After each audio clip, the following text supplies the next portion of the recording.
guys, my name is Zach. We're here at BMW of Westbrook. Today we're going to go over the Parking Assistant in the new 2019 BMW 3 Series.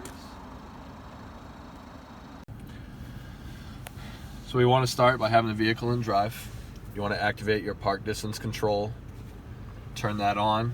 Here's your screen up top. Make sure your automated parking is selected. We're going to continue drive. Make sure you're within a couple feet of the vehicles to your left to notify of you when an open spot is. As we roll by the open spot here, the vehicle is going to notify us. Stop the vehicle. You want to select the parking space. Press OK on the disclaimer. Hands free. I usually keep my foot over the brake just in case. The vehicle will do all the turning into reverse. Your backup sensors will be notified. The 3 Series will go back into drive to pull forward and give you some more room.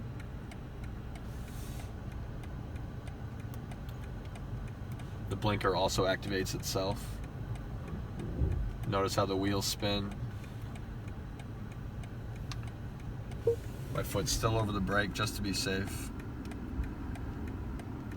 And when it gets right into its spot, the vehicle will stop itself and go into park. Perfect.